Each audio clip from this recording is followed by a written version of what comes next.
नमस्कार विद्यार्थियों, मैं मनीष नैनीवाल, सहायक आचार्य हिंदी, राजकीय महाविद्यालय चौमेला, जिला झालावाड़।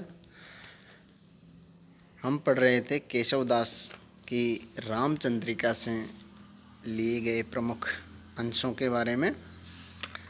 स्नातक द्वितीय वर्ष हिंदी के प्रथम अध्याय में केशवदास द्वारा प्रणीत रामचंद्रिका के कुछ काव्यांशों को शामिल किया गया है। हमने अब तक बालकांड से लिए गए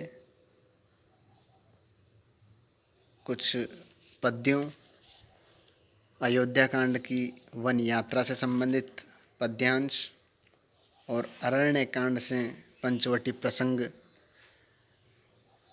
से संबंधित काव्यांश के बारे में पढ़ चुके हैं।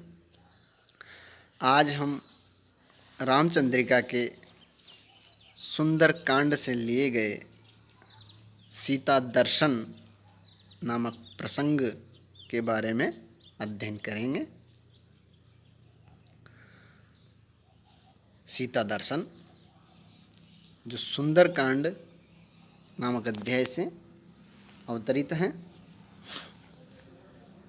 पद्यांश स्क्रीन पर है, मैं इसका वाचन कर रहा हूँ। धरे एक बेनी मिली मैल सारी, मृणाली मनोपंक सों काड़ी डारी। सदा राम नामे ररे दीन बानी, चहु और हैं राकसी दुखदानी। प्रस्तुत प्रसंग केशवदास द्वारा प्रणीत रामचंद्रिका के सुंदर कांड से लिया गया है और इस पद्यांश में सीता की स्थिति का वर्णन है।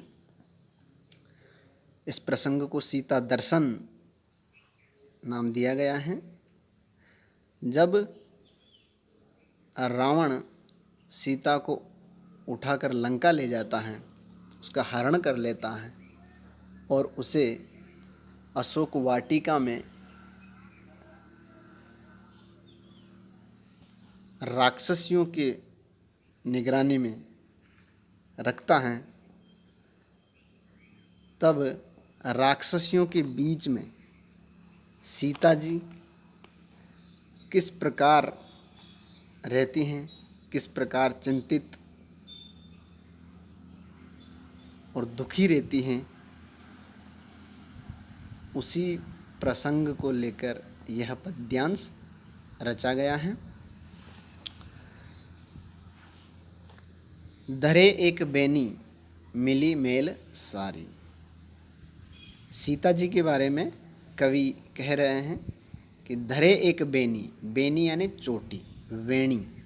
सीता जी ने वेणी या चोटी बना रखी हैं और मिली मेल सारी, मैल यानी गंदी, मेली, सारी यानी साड़ी। उन्होंने एक साड़ी पहन रखी है जो मैली है और बेणी बनाई हुई है। तब वो इस स्थिति में कैसी लग रही हैं? मृणाली मनोपंक सो काड़ी डारी। मृणाली यानी कमलिनी, मनो यानी मानो, पंख कीचड़, सो काड़ी डारी, काड़ी निकालना। तो ऐसा लग रहा है मैली साड़ी में सीता जी ने वेणी बना रखी हैं, वो ऐसी लग रही हैं जैसे मानो कोई कमलिनी कीचड़ से निकाल कर वहाँ रख दी गई हो। यहाँ मृणाली, कमलिनी जो हैं वो सीता जी के लिए आया है और पंख कीचड़ जो हैं वो उनकी मैली साड़ी के लिए आया है। तो मनो यहाँ आया, मनो मानना जहाँ संभावना होती है, मनो मानो जनु जानो जनहु मनहु, इस प्रकार के शब्द आते हैं तो वहाँ उत्प्रेक्षा अलंकार होता है। इसमें उत्प्रेक्षा अलंकार का सुंदर प्रयोग है। इसके बाद सदा राम नामे ररे, ररे यानी रट लगाना, दीन वाणी, दीन दुखी, वाणी यानी वाणी। और वो सीता जी सदा राम नाम की ही रट लगाए रहती है। दीन वाणी यानी दीन वाणी में, कातर वाणी में, दुखी वाणी में सदा चिंतित मग्न होकर राम नाम का ही उच्चारण करती रहती हैं, यानी अपने पति को याद करती रहती हैं। चहूँ और है राक्षसी दुख दानी, राक्षसी यानी राक्षसियाँ, और उन सीता जी के चारों ओर राक्षसियाँ ही राक्षसियाँ हैं। यानी अशोक वाटिका में सीता जी पर, अशोक वाटिका में रावण ने सीता को रखा था और सीता की निगरानी में राक्षसियों को नियुक्त कर रखा था। तो उन राक्षसियों के बीच में सीता जी हैं, चिंतित हैं, निमग्न हैं।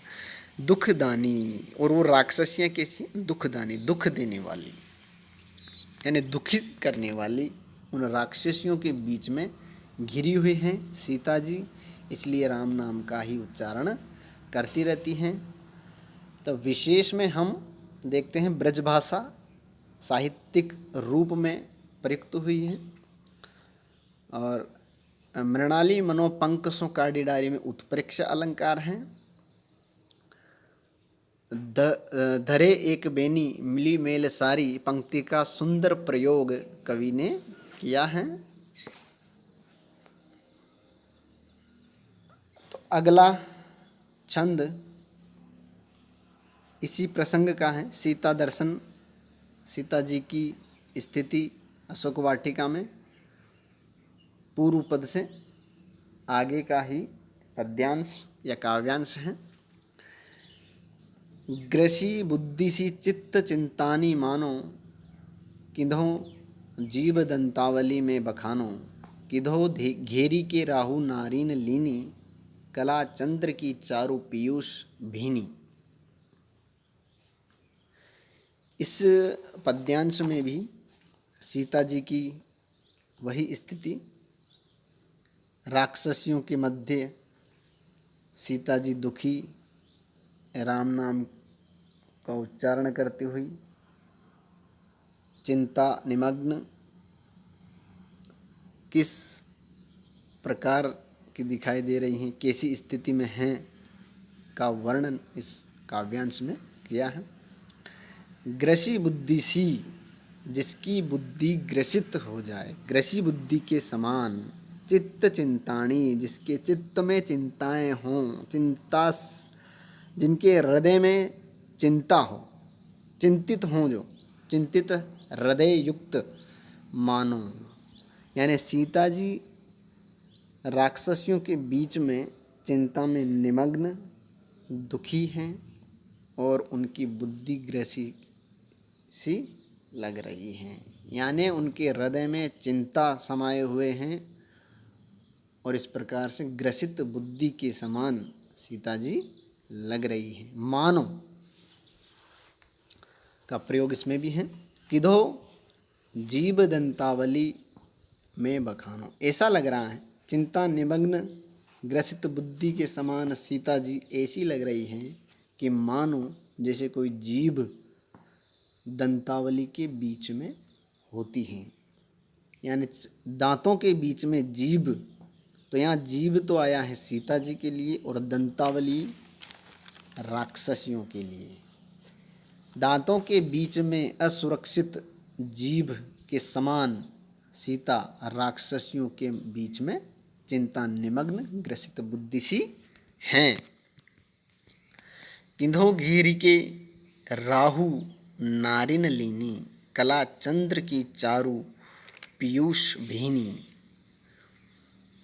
राहु यानी राहु और कला चंद्र, चंद्रमा की कलाएं, चारु यानी सुंदर, पीयूष, पीयूष यानी अमृत, भीनी यानी भीगी हुई।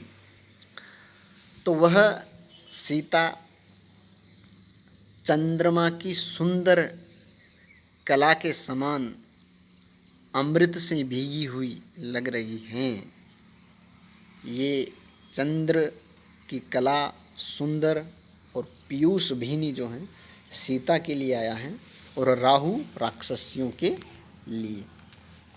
तो जिस प्रकार से राहु चंद्रमा को ग्रस लेता है, चंद्रमा सुंदर है, अमृत की वर्षा करता है और कई कलाओं से युक्त होता है, लेकिन उस चंद्रमा को भी राहु जो है वो ग्रस लेता है, राहु घेर लेता है। उसी प्रकार से उस सुंदर सीता को अशोक वाटिका में राक्षसियाँ घेरे हुए हैं,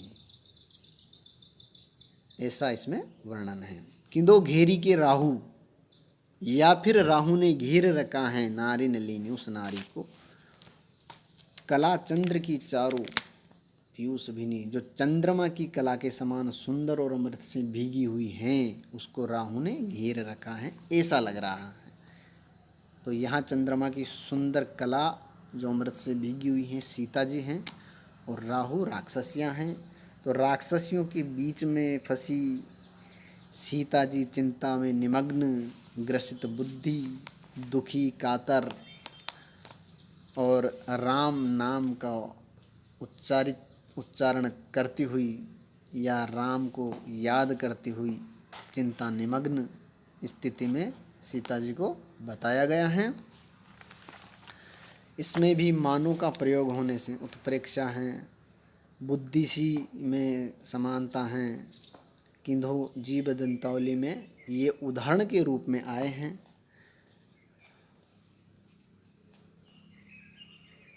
इस प्रकार इस पद्यांश में ब्रजभाषा का साहित्यिक रूप है और कवि ने भाव पक्ष के समान ही कला पक्ष में भी उत्कृष्टता प्राप्त की है। इसके बाद के पद्यांशों को हम अगले वीडियो में पढ़ेंगे। तब तक के लिए धन्यवाद।